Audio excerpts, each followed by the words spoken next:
Eh bien, cité ce matin, c'est beau une expérience vécue. C'est beau lorsque le Seigneur parle à nos cœurs.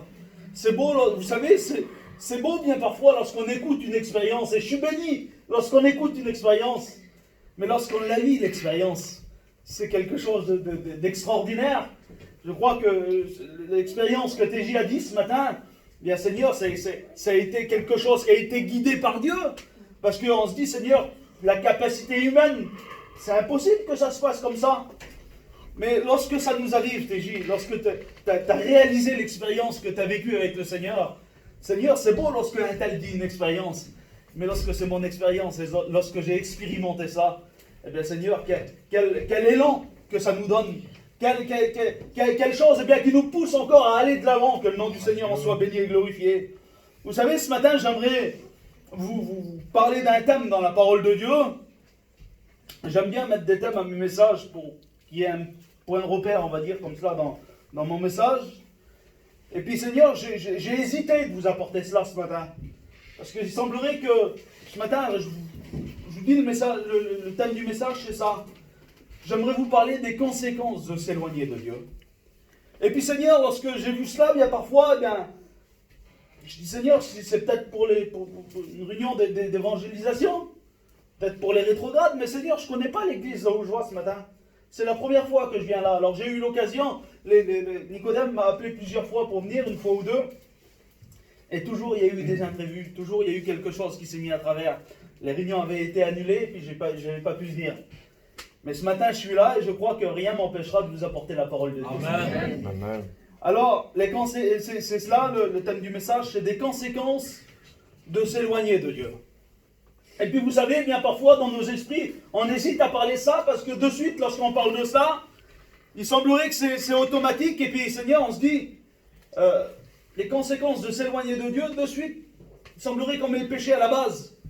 De suite, c'est de s'éloigner de Dieu, c'est de vivre dans le péché, c'est de vivre... C'est vrai que c'est ça. Mais c'est pas toujours cela, bien parfois. On voit dans la parole de Dieu qu'à un moment donné, les disciples ont eu besoin de Jésus. C'était dans la barque, vous connaissez l'histoire. La Bible dit que Jésus était avec eux dans la barque. Mais pour trouver un secours, ces gens-là, ils ont fallu qu'ils font quelque chose. La Bible dit qu'ils ont trouvé le secours, s'étant rapprochés de lui. S'étant rapprochés de Jésus, ils vont trouver un secours, que le nom du Seigneur en soit béni et glorifié. Et puis bien parfois, dans nos vies, Jésus est présent, il n'y a pas de problème. Jésus est dans notre barque, dans notre vie. Mais il semblerait qu'à des moments donnés, vous savez, puis ça m'arrive à moi en tant que prédicateur, il y a des jours où je suis proche de Dieu. Il y a des jours où je suis près de lui. Et ces jours-là, il semblerait que lorsque je prie le Seigneur, c'est le ciel de suite qui s'ouvre. Il semblerait que je ressens la présence du Seigneur qu'il est à côté de moi. Mais il y a des jours noirs, des jours sombres. Et là, il semblerait que là, c'est plus dur d'entrer dans sa présence. C'est plus dur d'être attentif à un mot du Seigneur. Et ces jours-là, il semblerait que c'est les circonstances de la vie qui m'amènent un petit peu à ce que je m'éloigne un petit peu de lui. Et la Bible dit, ces gens-là, ils étaient dans cette situation-là, une situation qui était dangereuse pour eux. Et puis l'inquiétude dans le cœur de l'homme là-bas, et puis bien parfois le fait éloigner de Dieu. Et puis là, ces personnes-là, ils étaient avec Jésus dans la barque, mais la Bible dit qu'ils vont se rapprocher de lui. Amen. Je ne sais pas ce matin si tu es près de Jésus. Je ne sais pas si tu as mis une distance entre toi et Jésus. Mais Jésus t'appelle à venir au pied de lui ce matin. Amen. La Bible dit ces paroles, que Jésus était dans la maison. Et puis la Bible dit que dans cette maison, il y avait Marthe et Marie. Jésus était présent dans leur maison. Mais la Bible dit qu'il y avait une femme, une des deux, qui était plus proche de Jésus que l'autre. La Bible dit que l'autre, s'occupait des affaires de la vie, des choses domestiques, des choses qui étaient secondaires. Mais la Bible dit qu'il y avait une femme qui était au pied de Jésus. Et la Bible dit ces paroles au sujet de cette femme-là. Il dit, Marie, elle est à mes pieds, et puis elle a choisi la bonne part. Je ne sais pas ce matin, quelle part que tu as choisi ce matin. Je ne sais pas si tu as fait le choix, peut-être dans cette semaine, ou peut-être dans les mois qui a passé, de t'occuper des choses qui étaient secondaires, et de mettre plus d'intention dans les choses qui étaient secondaires de la vie, de choses eh bien, spirituelles. Mais la Bible dit que cette femme-là, eh bien, elle va se mettre au pied de Jésus. J'aimerais tellement ce matin vous apporter au pied de Jésus. Or, je dis vous ce matin, mais j'aimerais tellement nous apporter au pied de Jésus. Parce que ce matin, moi, je ne me mets pas à l'écart du message. Comprenez que je me mets dedans aussi le message. J'ai besoin d'être au pied de Jésus ce matin. J'ai besoin de me rapprocher de lui, parce que lorsque je suis près de lui, Seigneur, tout va bien. Lorsque je suis près de lui, Seigneur, il semblerait que mon langage n'est plus le même. Lorsque je suis près de lui, mon comportement n'est plus le même. Et puis c'est pas simplement à la réunion, mais c'est aussi à l'extérieur. Et puis c'est à cela que je voudrais vous apporter ce matin. La Bible, j'ai regardé cela et j'ai regardé ce que le mot éloigné signifiait. Le mot éloigné, c'est cela. C'est de mettre une distance. C'est se mettre à distance, s'éloigner. C'est de se mettre à l'écart un peu, on va dire. Le mot éloigné, c'est cela encore. C'est de se détacher. Et de se détacher, c'est de se séparer de quelque chose. Et le mot éloigné va nous amener, bien parfois, c'est comme ça. Alors, au départ, c'est de se mettre à distance. Ensuite, c'est de se détacher. Et si ça va encore plus loin, c'est cela. C'est d'abandonner.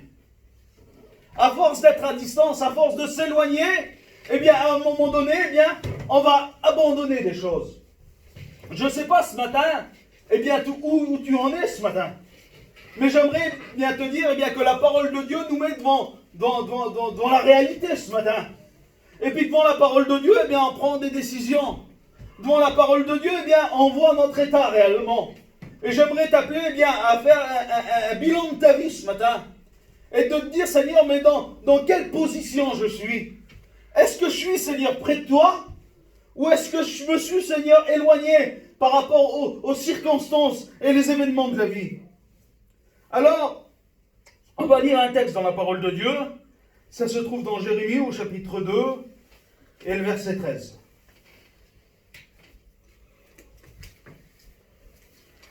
Jérémie 2, 13. Un message que vous avez déjà écouté sûrement. Ce matin, je ne veux rien vous apprendre de nouveau ce matin. La Bible dit ces paroles. Car mon peuple a commis un double péché. Et écoutez ce qu'il dit. Il dit, ils m'ont abandonné moi. Et Dieu met l'accent là-dessus. Mais il dit, ils m'ont abandonné moi, qui suis une source d'eau vive. Et on va voir ensemble ce que signifie eh bien, la source d'eau vive. Ils m'ont abandonné moi, qui suis une source d'eau vive, pour creuser des citernes crevassées qui ne retiennent pas l'eau. Et lorsque je regarde eh bien, dans la parole de Dieu, la Bible dit cela, elle dit, ils m'ont abandonné moi, qui suis une source d'eau vive. Vous savez, une source, c'est cela. Une source, c'est quelque chose qui va plus loin alimenter quelque chose, un ruisseau ou une rivière, ou ce que vous voulez. Mais une source d'eau vive, c'est quelque chose qui n'existe pas sur cette terre. Une source d'eau vive, eh bien, c'est quelque chose qui peut nous combler réellement. Et lorsqu'on regarde, et puis j'aurais voulu savoir un peu plus, Seigneur, quelle est la différence avec une source ou alors une source d'eau vive? Eh bien, parfois, vous savez, on se complique la vie. Et puis ça, c'est nous, parfois. Il y a des choses qui sont tellement simples dans la parole de Dieu que l'homme les complique. Alors, Seigneur, je regardais, je dis, Seigneur, une source d'eau vive. Alors, de suite, j'ai regardé sur Google. Google n'a pas pu me donner bien la signification de ce que c'était, une source d'eau vive. Je regardais sur Internet, et puis, j'ai pas, ou alors il y avait peut-être des explications que je n'ai pas compris du tout. Et pour trouver bien cela, je regardais simplement dans la parole de Dieu. Et dans la parole de Dieu, il dit cela, dans l'évangile de Jean, chapitre 4 et le verset 10. La Bible dit ces paroles. C'est un message que j'ai écouté des dizaines de fois. Un message que j'en suis sûr que tous mes frères ont prêché déjà là. C'est le message que Jésus eh bien, va apporter à la Samaritaine.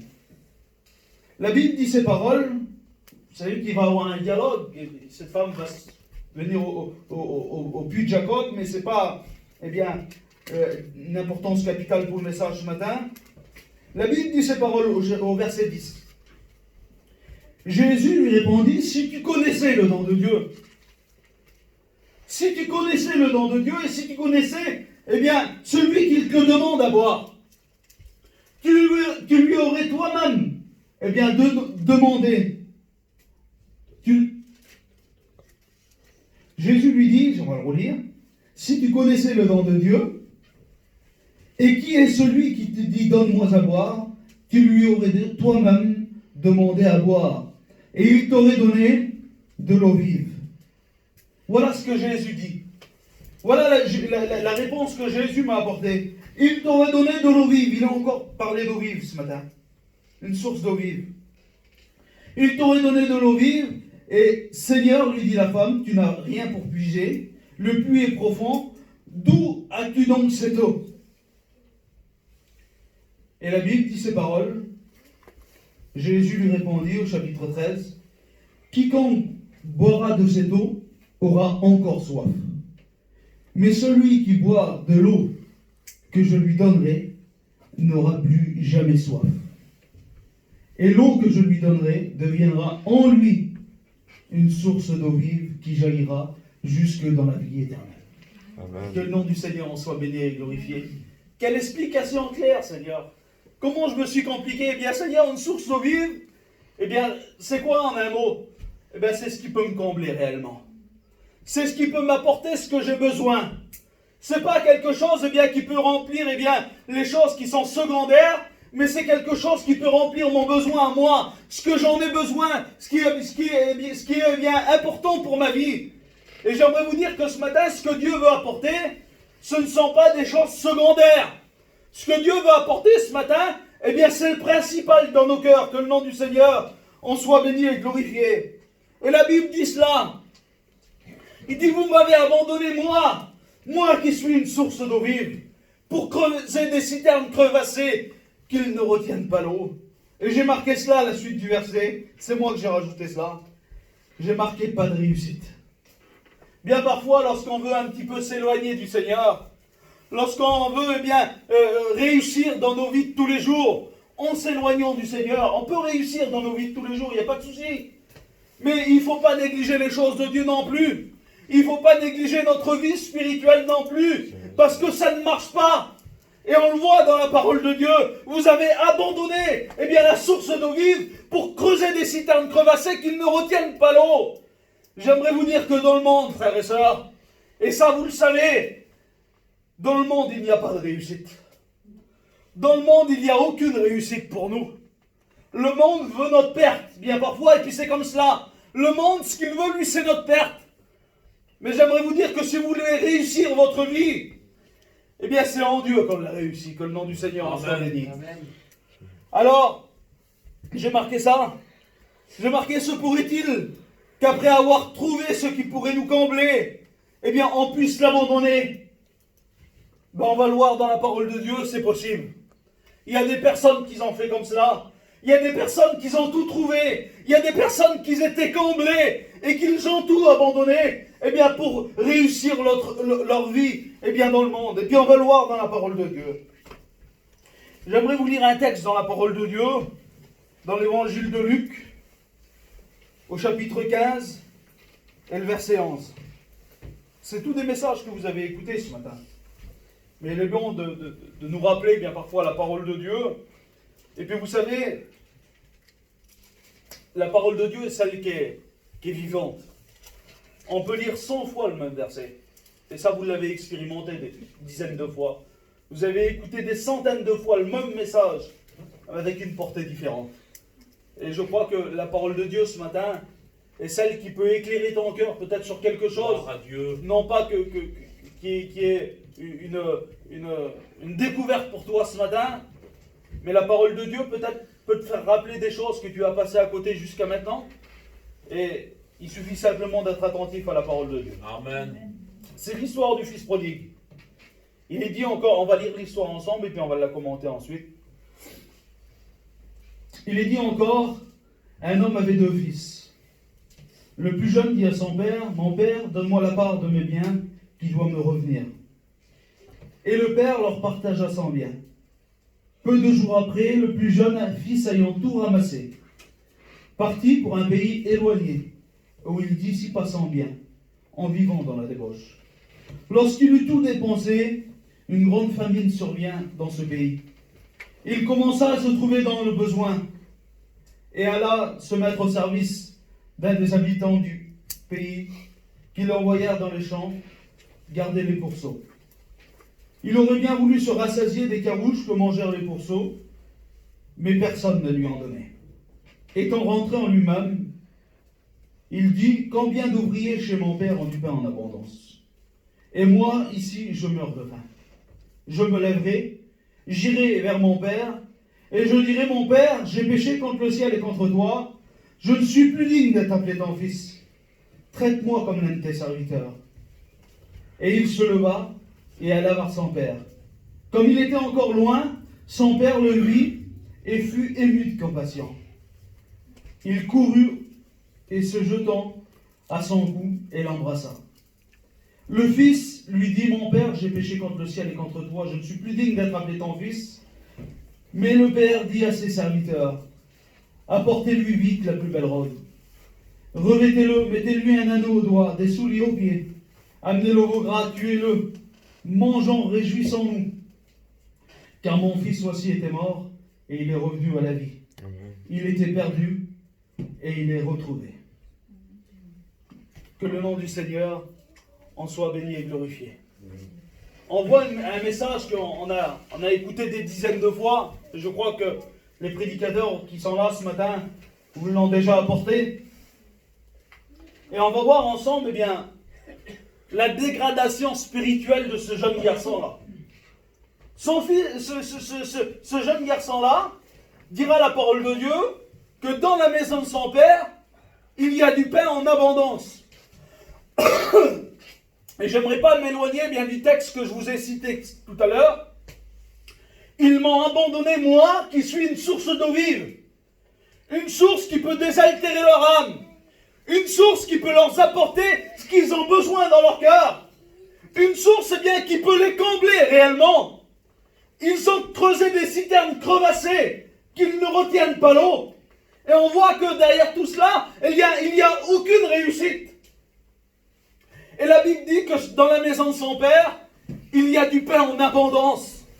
Dans la maison de son père, eh bien, le serviteur qui vit dans la maison de son père, il est comblé.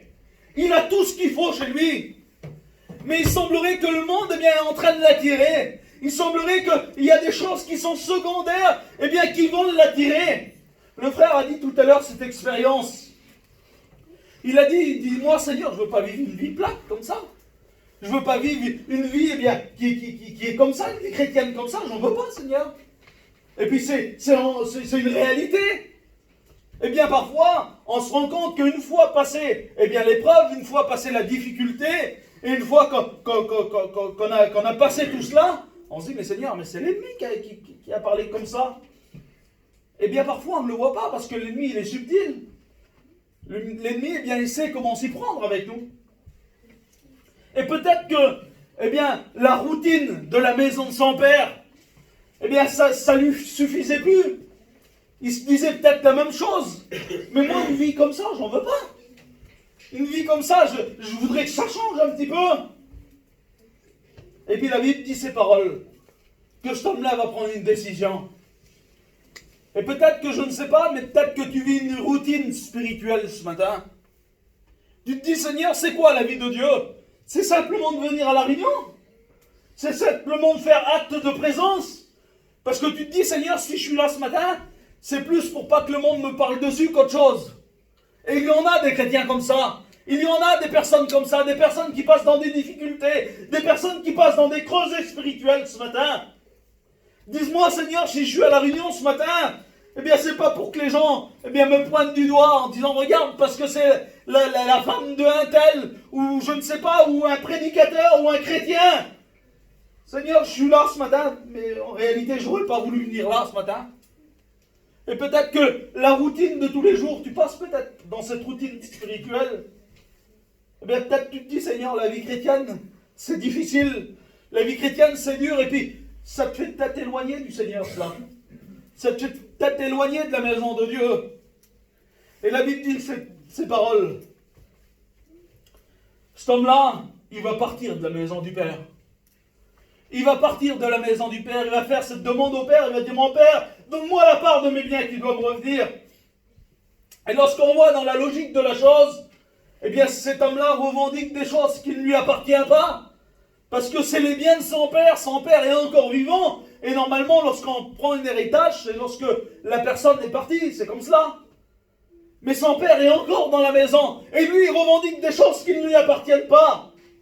Et puis bien parfois, vous savez, lorsque on vit une vie de mise à l'écart, lorsqu'on s'éloigne un petit peu du Seigneur, eh bien on a tendance à revendiquer des choses qui ne nous reviennent pas. Et puis c'est ce que cet homme fait. La Bible dit qu'il ramasse tout, le Père lui donne bien la part de ses biens, et puis cet homme-là il ramasse tout, et puis la Bible dit que peu de jours après, il partit de la maison de son Père. Et j'ai marqué, moi là, j'ai marqué sur ma feuille, j'ai marqué danger. C'était un danger pour lui parce que cet homme-là, il n'était plus sous la responsabilité du Père. Et j'aimerais vous dire que lorsqu'on fait le choix, de partir de la maison du Père, je ne crois pas ce matin que vous êtes parti de la maison de Dieu parce que vous êtes là ce matin. Alors je ne sais pas, c'est peut-être le message ce matin, c'est peut-être une mise en garde pour nous, pour chacun d'entre nous. Peut-être que c'est une mise en garde pour toi en particulier, toi qui te sens éloigné de la maison du Seigneur, toi qui te sens éloigné du Seigneur ce matin, c'est une mise en garde pour toi ce matin. Il partit de la maison du Père, j'ai marqué qu'il n'était plus sous la responsabilité du Père. Et j'aimerais vous dire que lorsque nous ne sommes plus sous la responsabilité de Dieu, il y a un danger pour nous. Parce qu'on est une personne vulnérable. Pourquoi on est vulnérable? Parce que la Bible dit ces paroles dans 1 Pierre 5,8. Il dit, votre adversaire, le diable, il rôde comme un lion rugissant, cherchant qui il va dévorer. Oui, mais peut-être tu te dis, Seigneur, oui, mais il y a d'autres versions qui disent, cherchant celui qui se laissera dévorer, mais moi je ne veux pas me laisser dévorer. Mais j'aimerais te dire que si tu es loin de la maison du Seigneur et si tu n'es plus sous la responsabilité du Père, j'aimerais te dire que si tu ne le veux ou pas, le lion te dévorera. Parce qu'un lion, il est plus fort que nous. Parce qu'un lion, il a raison de nous, c'est comme cela. Seigneur, comment trouver une sécurité? C'est en restant dans la maison du Seigneur. Amen. La Bible dit ces paroles, résistez-lui en demeurant dans la foi. Et en demeurant dans quelque chose, vous savez, je ne demeure pas dehors, on ne demeure pas dehors, on demeure à l'intérieur de quelque chose. Et si nous voulons avoir une sécurité dans notre vie, il faut qu'on demeure dans la maison du Seigneur, que le nom du Seigneur en soit béni et glorifié. Alors il partit. Et puis, on va voir que son choix qu'il a fait là, la décision qu'il va prendre, je ne sais pas, mais peut-être qu'il y a des décisions qui t'ont amené peut-être loin de Dieu. Tu as fait peut-être des choix qui t'ont amené loin de Dieu. Tu as fait peut-être des choix qui t'ont amené à une dégradation spirituelle. Et ce matin, que Dieu fasse, que ce message pour toi soit un électrochoc spirituel. Parce que bien parfois, dans nos vies, il semblerait qu'on passe dans des sommeils spirituels. Et puis vous savez, lorsque on passe dans un sommeil physique, c'est cela, on rêve que des choses se passent. Lorsque je dors chez moi et que je fais un rêve, je rêve que je suis actif, je rêve que je travaille, je rêve que je prospère bien parfois. Mais lorsque je me réveille et je vois mon état, je dis Seigneur, je n'ai pas bougé d'un centimètre. Je suis toujours à la même position. Et peut-être que ce matin, je ne sais pas, mais tu dois peut-être être actif. Tu dois peut-être, je ne sais pas, tu te dis, mais moi je ne fais pas mieux que l'autre et l'autre ne fait pas mieux que moi. Mais en réalité, tu passes peut-être dans ce sommeil spirituel. Mais que Dieu fasse que le message du Seigneur puisse te réveiller ce matin. Amen. Et qu'il te dise, mais regarde dans quelle position tu es. Regarde dans quel état de vie tu es en train de vivre. Dieu voudrait t'appeler ce matin, non pas à te rabaisser, mais Dieu ce matin, il voudrait te mettre à ta place ce matin. Et puis te dire, Seigneur, regarde ton état. Regarde ta difficulté, regarde ton problème, regarde aujourd'hui dans quel état tu es en train de vivre. Je crois que le Seigneur, il est capable de faire cela ce matin. Alors, il partit de la maison du Père. Il part, la Bible dit, et il est dit plus loin, il s'éloigne de son Père. Il ne se contente pas simplement de quitter la maison de son Père pour, je ne sais pas, bâtir peut-être une petite vie à côté de lui.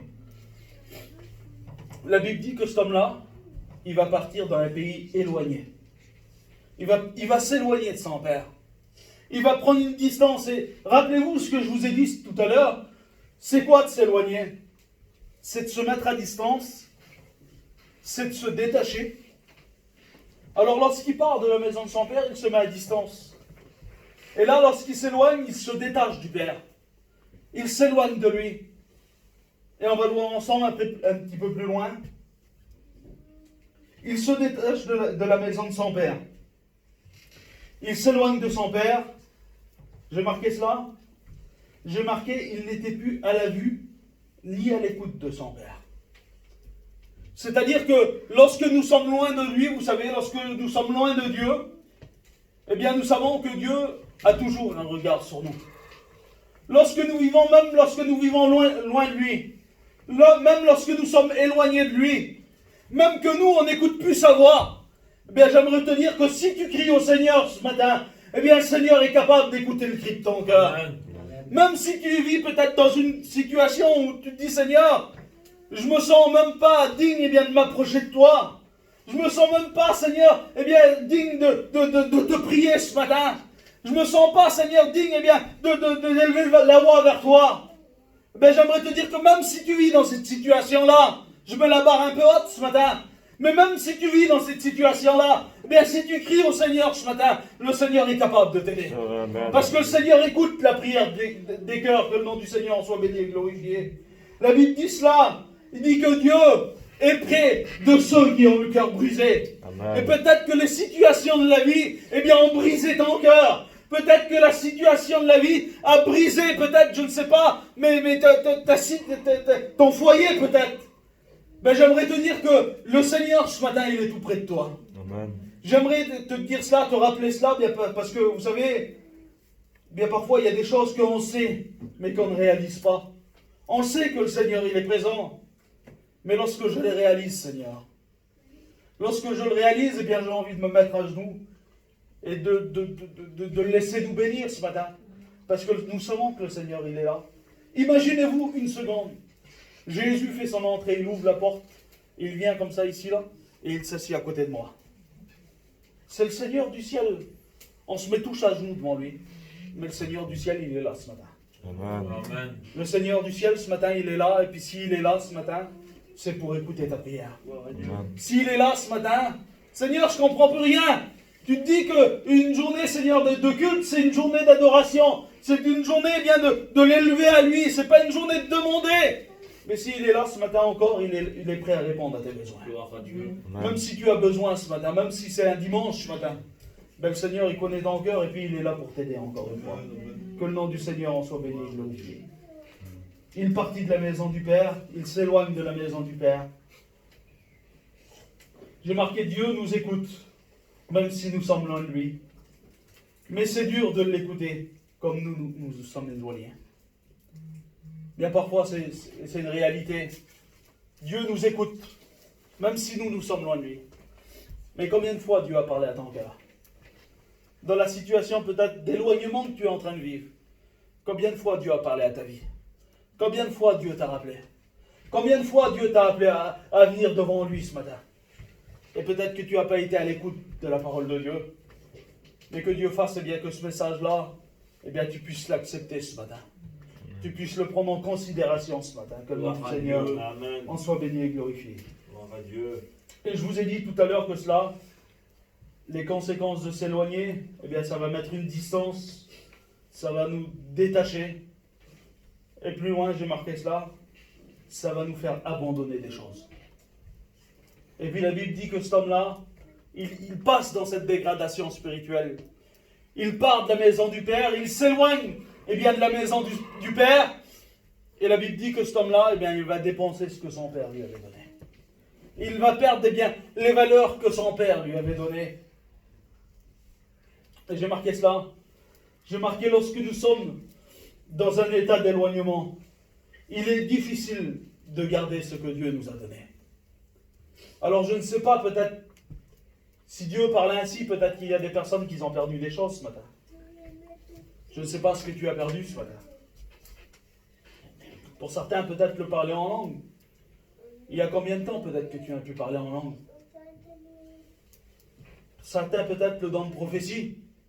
Du Seigneur, avant, lorsque je venais dans une réunion et puis qu'il y avait la parole de Dieu qui était annoncée, souvent de fois, Seigneur, tu parlais à mon cœur, et aujourd'hui, Seigneur, eh bien, parce que je me suis éloigné, parce que, Seigneur Jésus, j'ai mis une distance entre toi et moi, eh bien, Seigneur, toutes ces choses-là, je ne les fais plus.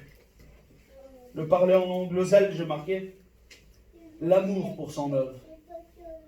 C'est important, l'amour pour son œuvre. Il semblerait qu'autrefois, eh bien, tu es toujours présent, eh bien, pour prendre soin, je ne sais pas, mais peut-être du petit local là.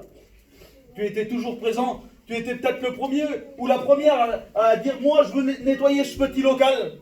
Moi je veux que ça soit propre, moi je veux que ça se passe bien la réunion. Moi je veux que placer les chaises, eh bien moi je veux prendre soin de son œuvre. Et il semblerait que l'amour de son œuvre là, elle est passée en second plan. Il semblerait que ça s'est diminué dans ta vie. Alors j'ai marqué un petit peu plus de choses. Le témoignage, la prière, la lecture, il y a tellement de choses que bien parfois nous perdons. Mais Dieu ce matin, s'il t'appelle à cela, il ne te rappelle pas pour t'humilier ce matin. Ou il ne te rappelle pas pour te faire de la peine. Mais il te rappelle toutes ces choses-là pour te dire qu'il est capable encore de te les redonner. Amen. Et je crois que le Seigneur, il est capable de te les redonner ce matin. Alors aujourd'hui, j'appellerai bien chacun d'entre nous. Il m'appelle à moi aussi, parce que j'en ai besoin, je vous ai dit ce matin. Eh bien, j'ai besoin d'être au pied de Jésus. J'ai besoin d'être à ses pieds. J'ai besoin d'être à son contact ce matin. Eh bien, de faire un état de nos vies. De faire une constatation de notre état. Et puis, lorsqu'on regarde bien la vie de cet homme-là, on peut faire un constat. Et dire, mais Seigneur, eh bien, qu'est-ce que ça lui a apporté? Voici l'état de cet homme, j'ai marqué ça. La Bible dit cela. Et puis, j'ai un petit peu spiritualisé la chose. J'ai marqué que cet homme-là, il était au service du monde. La Bible dit qu'il est au service d'un des habitants du pays. Donc, le pays qui est éloigné du Père. J'ai marqué eh bien, que cet homme-là, il était au service du monde. Et peut-être que, je ne sais pas, mais autrefois, eh bien, lorsqu'on avait besoin de toi, eh bien, je ne sais pas, mais tu étais peut-être le premier ou la première à être disponible pour l'œuvre de Dieu. Et il semblerait qu'aujourd'hui, eh bien, des choses de la vie, des choses qui sont secondaires, eh bien, passent en premier plan. Et puis c'est parce que Dieu veut ce matin. Cet homme-là, voilà l'état de cet homme. Il est au service du monde. La Bible dit, j'ai marqué ça, j'ai marqué que cet homme-là, eh bien, il est dans la honte. Il vit dans la honte parce que cet homme-là, il garde des pourceaux. Et pour un juif, c'est une honte de faire cela. C'est une bête qui est impure et puis ils ne devront pas avoir de contact. Mais la Bible dit que cet homme-là, il garde des pourceaux. Il vit dans la honte. Et peut-être que le monde, c'est ce qu'il fait. Le monde te fait peut-être vivre dans la honte. Le monde te dit, regarde ton état. Tu vas pas aller à la réunion encore, ils vont dire quoi le monde? Regarde ton état, tu es peut-être un chrétien de longue date. Regarde, tu t'es peut-être éloigné de lui et puis ces choses-là se déteignent. Eh bien, sur l'extérieur, sur la vie de l'extérieur. Et puis bien parfois, c'est comme cela. Le monde met une honte sur nous. Alors, il vit dans la honte, j'ai marqué. Sa position, c'est quoi? La Bible dit qu'il est à terre. Parce que plus loin, elle va dire, je me lèverai. Cet homme-là, il est à terre. Il est dans la honte. Il est au service du monde.